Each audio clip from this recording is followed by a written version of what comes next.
நாம இப்ப இந்த வீடியோல எதை பத்தி பார்க்க போறோம் அப்படின்னா, பணவீக்கம்னா என்ன? பணவீக்கத்தால இந்திய பொருளாதாரத்துல என்ன மாதிரியான பிரச்சனை ஏற்படுது? இப்ப இருக்கக்கூடிய சிக்கல் என்ன? நிறைய விலைவாசி உயர்வை நம்ம கண்கூடா பார்க்க முடியுது. அதற்கான காரணம் என்ன? இது எல்லாமே நம்ம இந்த வீடியோல பார்க்க போறோம். பொதுவா பாத்தீங்க அப்படின்னா, உலக அளவுல ஒரு நிலையற்ற தன்மை பொருளாதாரத்துல இருக்கு. குறிப்பா பார்த்தோம் அப்படின்னா, வார் இப்போ இஸ்ரேல் காசா மீது நடத்திய வார். அதே மாதிரி பாத்தீங்க அப்படின்னா, இஸ்ரேல், ஈரான் அதுக்கப்புறம் அமெரிக்கா நடத்திய இந்த சண்டைகள் அது மாதிரி பாத்தீங்க அப்படின்னா நமக்கு உக்ரைனும் ரஷ்யாவும் இதுவரையில சண்டையை நிறுத்தாம போர் அப்படின்றது போயிட்டு இருக்கு. இப்ப இந்த மாதிரி உலக அளவுல இந்த போர் பதட்டங்களுக்கு நடுவுல பாத்தீங்க அப்படின்னா நிறைய பொருளாதார சிக்கல் அப்படின்றது உருவாயிருக்கு. ஏற்றுமதி இறக்குமதி பெருமளவுல பாதிச்சிருக்கு. அதே மாதிரி இந்த பொருளாதார சங்கிலி இருக்கு இல்லையா, அது உடைக்கப்பட்டிருக்கு.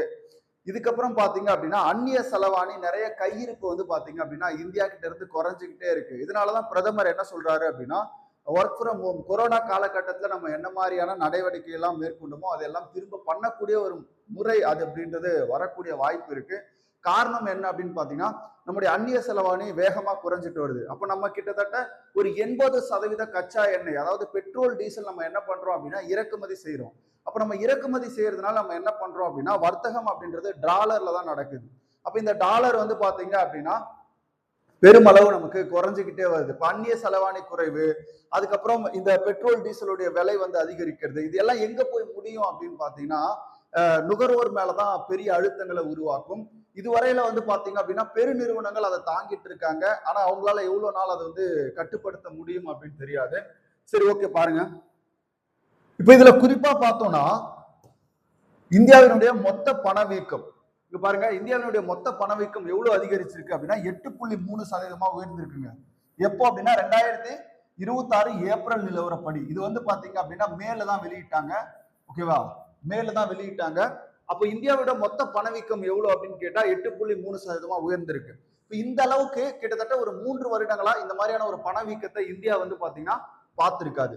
அப்ப பாருங்க, கடந்த 3.5 ஆண்டுகளில் அக்டோபர் 2022க்கு பிறகு பதிவான மிக உயர்ந்த அளவா இது பாத்தீங்கன்னா பார்க்கப்படுது. அப்ப பாருங்க, பணவீக்கம்னா என்னன்னு நான் சொல்லிடுறேன். பணவீக்கம் அப்படின்றது என்னன்னா பணத்தினுடைய மதிப்பு குறைஞ்சு பொருளுடைய மதிப்பு உயர்றதா நம்ம என்னன்னு சொல்றோம், பணவீக்கம் சொல்றோம். இப்ப எடுத்துக்காட்டா பாருங்க, இப்ப நீங்க பாத்தீங்க அப்படின்னா மார்ச், ஓகேவா, மார்ச் 2026ல நான் என்ன பண்றேன் அப்படின்னா 1 கேஜி தக்காளி, ஓகேவா, இப்போ 1 கேஜி தக்காளி 50 ரூபாய்க்கு வாங்குறேன்னு வச்சுக்கோங்களேன். இப்ப இதுவே ஏப்ரல் மாசத்துல நான் என்ன பண்ண போறேன் அப்படின்னா அதே சேம் காசு இருக்கும், அமௌண்ட் 50 தான். ஆனா இங்க வாங்கக்கூடிய பொருளுடைய அளவு இருக்குல்ல, அது குறையும். இப்ப நான் 1/2 கேஜி தான் வாங்குறேன். அப்ப இங்க பாருங்க, நான் 50 ரூபாய்க்கு என்ன பண்ணேன் அப்படின்னா மார்ச்ல 1 கேஜி வாங்கினேன். இதுவே ஏப்ரல் அடுத்த மாசம் அந்த 50 ரூபாய் பணத்துக்கு எவ்வளவு வாங்குறேன், 1/2 கேஜி தான் என்னால வாங்க முடியுது. அப்ப இந்த மாதிரி பொருளுடைய விலை உயர்ந்துகிட்டே போகும், பணத்தோட மதிப்பு குறைஞ்சுக்கிட்டே போகும். இதுதான் நம்ம என்னன்னு சொல்றோம் அப்படின்னா பணவீக்கம் சொல்றோம். பணவீக்கத்துல நிறைய டைப் இருக்கு, அதை நம்ம பார்க்கலாம். சரி, பாருங்க, மொத்த பணவீக்கம், ஓகேவா. இப்போ இதுல குறிப்பா நம்ம இந்த பணவீக்கத்தை என்ன பண்றாங்க அப்படின்னா இந்தியாவுல 2 முறைகள் அளவிடுறாங்க. ஒண்ணு ஹோல்சேல் பிரைஸ் இண்டெக்ஸ், இன்னொன்னு பாத்தீங்க அப்படின்னா கன்சியூமர் பிரைஸ் இண்டெக்ஸ். இது ரெண்டும் வச்சுதான் என்ன பண்றாங்க அப்படின்னா அளவிடுறாங்க. அப்ப பொருட்களை சில்லறை நுகர்வோரை, ஓகேவா, பொருட்கள் சில்லறை நுகர்வோரை சென்றடைவதற்கு முன்பாக WPI அப்படின்னா என்னன்னு கேட்பாங்க, ஓகேவா. அப்ப பொருட்கள் சில்லறை நுகர்வோரை சென்றடைவதற்கு முன்னால் மொத்த விற்பனை சந்தையில் அல்லது உற்பத்தியாளர்கள் மட்டத்தில் அவற்றின் விலையில் ஏற்படும் மாற்றத்தை தான் இந்த WPI அப்படின்றது குறிக்குது. ஹோல்சேல் பிரைஸ் இண்டெக்ஸ் அப்படின்றது குறிக்குது, ஓகேவா. மொத்த விலை குறியீடு அப்படின்னு சொல்லுவாங்க, தமிழ்ல மொத்த விலை குறியீடு அப்படின்னு சொல்லுவாங்க. அப்ப மொத்த விலை குறியீடுனா என்ன அப்படின்றத கேட்பாங்க. அப்ப பாருங்க, மொத்த விலை குறியீடு, ஓகேவா, ஹோல்சேல் பிரைஸ் இண்டெக்ஸ். இது பாத்தீங்க அப்படின்னா யாரு மட்டத்துல நடக்கும் இந்த பணவீக்கம் அப்படின்னு பாத்தீங்கன்னா உற்பத்தியாளர் மட்டத்துல நடக்கும், அல்லது உற்பத்தியாளர்கிட்ட இருந்து மொத்த பொருளையும் வாங்குறாங்க இல்லையா, அந்த மாதிரி ஓனர்ஸ் நடக்கக்கூடியது, ஓகேவா. முதலாளி உற்பத்தியாளர் இவங்க கிட்ட நடக்கக்கூடியது. இது பாத்தீங்கன்னா நம்மள மாதிரி சாதாரண நுகர்வோர் கிட்ட இந்த மாதிரியான பணவீக்கத்தை கணக்கிட மாட்டாங்க. அப்ப பாருங்க, உற்பத்தியாளர் மட்டத்துல அதோட விலையில ஏற்படக்கூடிய அந்த அளவு வச்சு என்ன பண்ணுவாங்க அப்படின்னா மொத்த விலை குறியீடு அப்படின்றத கணிப்பாங்க. அப்ப இதுவும் நம்ம இந்தியாவுடைய பணவீக்கத்துல அளவிடக்கூடிய ஒரு முக்கியமான முறை. இப்ப இந்த முறையில வந்து பாத்தீங்கன்னா பணவீக்கம் வந்து குறைவா தான் இருக்கு அப்படின்னா இதை என்ன பண்றாங்க அப்படின்னா அந்த ஓனர்ஸ் மேலதான் இந்த மொத்த விளைவும் வந்து பாத்தீங்கன்னா இருக்கும். அப்ப பாருங்க, இதை யார் வெளியிடுவாங்க அப்படின்னு கேட்பாங்க. மொத்த விலை குறியீட்டை வெளியிடக்கூடிய அமைப்பு எது அப்படின்னு பாத்தீங்கன்னா மத்திய வர்த்தகம் மற்றும் தொழில்துறை அமைச்சகம் இதுல என்ன பண்ணுது அப்படின்னா வெளியிடுது. இதுல என்னென்னலாம் இருக்கும்? இப்ப இரும்பு பொருள் இருக்கா, அப்ப இதோடைய ரேட் என்ன, ஏப்ரல்ல எவ்வளவு இருந்துச்சு, மேல எவ்வளவு இருந்துச்சு, எவ்வளவு பணவீக்கம் உயர்ந்திருக்கு அப்படின்றத பார்ப்பாங்க. ஓகே, இப்ப இந்தியாவுல பணவீக்கம் உயர்வதற்கான காரணங்கள் என்ன? இந்தியாவுல பணவீக்கம் உயர்வதற்கான முக்கிய காரணங்கள் ஒண்ணு எரிசக்தி விலை உயர்வு. ஓகேவா, இப்ப நம்ம பார்க்கக்கூடிய கச்சா எண்ணெய் ஒரு பேரல் $100 தாண்டி போயிட்டு இருக்கு. நம்ம வந்து $90-95 அளவுல தான் வாங்கியிருப்போம். இப்போ $100 தாண்டி போறதுனால நம்ம கச்சா எண்ணெயை வாங்கி அதுக்கப்புறம் சுத்திகரிச்சு தான் என்ன பண்றோம், விநியோகம் அப்படின்றத செய்யறோம். அப்போ எரிபொருள் விலை வந்து உயர்ந்திருக்கு. ஓகேவா, இப்ப கூட வந்து பாத்தீங்க அப்படின்னா ஒரு $3 அளவுக்கு வந்து பாத்தீங்கன்னா உயர்த்திருக்காங்க. அப்போ மேற்கு ஆசியா, குறிப்பா மேற்காசியாவில் நிலக்கூடிய போர் பதட்டங்களால் கச்சா எண்ணெய் மற்றும் இயற்கை எரிவாயுனுடைய விலை 67.2% உயர்ந்துள்ளது. எவ்வளவு உயர்ந்திருக்கு பாருங்க, 67.2% உயர்ந்திருக்கு. ரெண்டாவது, வேற என்ன காரணம்? எரிபொருள் மற்றும் மின்சாரம். போக்குவரத்து மற்றும் தளவாட செலவுகள் அதிகரித்தால், போக்குவரத்து மற்றும் தளவாட செலவுகள் அதிகரித்தால் எரிபொருளுடைய பணவீக்கம் 24.7% உயர்ந்திருக்கு. அப்ப எரிபொருள் பணவீக்கம் உயருது அப்படின்னா அதை சார்ந்து இருக்கக்கூடிய எல்லா பொருளுமே ஒட்டுமொத்த இந்திய பொருளாதாரமே அடிவாங்கும். ஒண்ணு இல்லைங்க, இப்போ ஒருத்தர் போய் என்ன பண்றாரு அப்படின்னா ஒரு மார்க்கெட்ல ஒரு 50 கிலோ என்ன பண்றாரு தக்காளி வாங்குறாருன்னு வச்சுக்கோங்களேன். இப்ப அவர் வாங்கும் போது அங்க சந்தை, ஓகேவா, சந்தையில வந்து பாத்தீங்கன்னா விற்பனையாளர்கிட்ட ஒரு 50 கேஜி வாங்குறாரு. 50 கேஜி வாங்கி அதை எடுத்துட்டு வந்து திரும்ப அவர் விற்கும் போது அதுல லாபம் கூட்டி விற்பாரு. அவருடைய போக்குவரத்து செலவு, எரிபொருள் செலவு, இது எல்லாமே சேர்த்துதான் என்ன பண்ணுவாங்க, விற்பாங்க. இது எல்லாம் யாரு மேல போய் விழும் அப்படின்னு பார்த்தா சாதாரண மக்கள் மேலதான் போய் விழும். நுகர்வோர் மேலதான் போய் என்ன பண்ணும், இதனுடைய அழுத்தம் அப்படின்றது இருக்கும். அடுத்து பாருங்க, இறக்குமதி பணவீக்கம். உலக சந்தையில் கச்சா எண்ணெய் விலை அதிகரித்தால் இந்தியாவிற்கு அதனை இறக்குமதி செய்யும் செலவு அதிகரிக்கிறது. அப்போ உலக அளவுல என்ன பண்றாங்க அப்படின்னா, நம்ம சொன்னோம் இல்லையா, இப்போ நம்ம வந்து $95 வாங்கிட்டு இருந்தோம். இப்போ எவ்வளவு இருக்கு ஒரு பேரல்? ஒரு பேரல் வந்து பாத்தீங்கன்னா $100 தாண்டி வாங்கிட்டு இருக்கோம். அப்ப இங்க என்ன பண்ணுது, அதிகரிக்குதா? பொருள் வாங்குறது அதிகரிக்குது, அதுக்கப்புறம் அங்கிருந்து இங்க இறக்குமதி செய்யக்கூடிய அந்த செலவும் என்ன பண்ணுது, அதிகரிக்குது. அப்ப இந்த 3 தான் முக்கிய காரணமா சொல்றாங்க.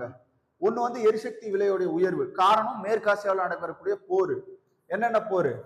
ஈரானு, வளைகுடா நாடுகள், அதே மாதிரி அமெரிக்கா, இஸ்ரேல், இவங்க சேர்ந்து ஒரு போரை வந்து நடத்திட்டு இருக்காங்க.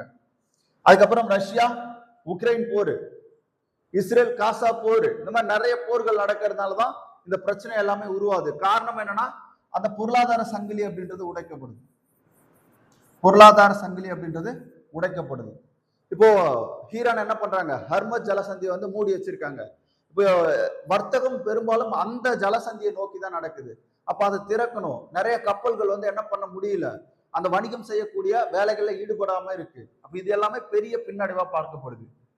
அடுத்து எரிபொருள் மற்றும் மின்சாரம், அதுக்கப்புறம் இறக்குமதி பணவீக்கம். இது 3 முக்கிய காரணம். சார் அடிப்படை விளைவு, பேசிக் எஃபெக்ட் என்னன்னு சொல்லிட்டு கேட்பாங்க. ஓகேவா, அவ பாருங்க, பணவீக்கத்தை கணக்கிடும் போது கடந்த ஆண்டின் இதே காலகட்டத்தோட ஒப்பிடுவாங்க. இதை என்னன்னு சொல்லுவாங்க அப்படின்னா பேசிக் எஃபெக்ட் சொல்லுவாங்க. எப்படி சொல்லுவாங்க அப்படின்னா, கடந்த ஆண்டு கச்சா எண்ணெய் விலையில் மிகவும் குறைவாக, இப்போ பாருங்க 100 ரூபாய்க்கு, ஓகேவா, நான் 1 லிட்டர் வாங்குறேன் கச்சா எண்ணெய். ஓகேவா, 1 லிட்டர் வாங்குறேன்னு வச்சுக்கோங்களேன் கச்சா எண்ணெய் 100 ரூபாய்க்கு. இப்ப இதுவே வந்து பாத்தீங்க அப்படின்னா அடுத்து இது மார்ச்ல வாங்குறேன்னு வச்சுக்கோங்க, ஏப்ரல்ல அதே 100 ரூபாய்க்கு நான் என்ன பண்றேன், ஒரு 2 லிட்டர் வாங்குறேன். அப்ப இந்த இடத்துல என்ன நடக்குதுன்னா ரூபாயோடைய மதிப்பு மாறல. அப்ப இங்க நான் வாங்கக்கூடிய பொருள் என்ன பண்ணுது, எனக்கு இன்னும் எக்ஸ்ட்ரா கிடைக்குது. அப்ப பணத்தோடைய மதிப்பு உயர்ந்து பொருளோட மதிப்பு குறைஞ்சதுன்னா, பாருங்க, பணத்தோடைய மதிப்பு உயர்ந்து பொருளோட மதிப்பு குறைஞ்சதுன்னா அதை என்னன்னு சொல்லுவோம்னா பணவாட்டம் சொல்லுவோம். அப்ப கடந்த ஆண்டு கச்சா எண்ணெய் விலையில் மிகவும் குறைவாக இருந்தால் இந்த ஆண்டு ஏற்பட்டுள்ள சிறிய விலை உயர்வு கூட புள்ளி விவரங்கள் மிகப்பெரிய உயர்வாக நமக்கு தோன்றும். ஓகேவா, அப்ப இது பணவீக்கத்துல பாதிப்பை உண்டாக்கும். அப்ப இதுதான் என்னன்னு சொல்றாங்க அப்படின்னா அடிப்படை விளைவு அப்படின்னு சொல்றாங்க. அதாவது வந்து பாத்தீங்கன்னா அதை நம்ம உணர ஆரம்பிக்கிறோம் இல்லையா, பணவீக்கத்தை உணர ஆரம்பிக்கிறோம் இல்லையா, அந்த நிலையை தான் அடிப்படை விளைவு அப்படின்னு சொல்றாங்க. சரி, ஓகே.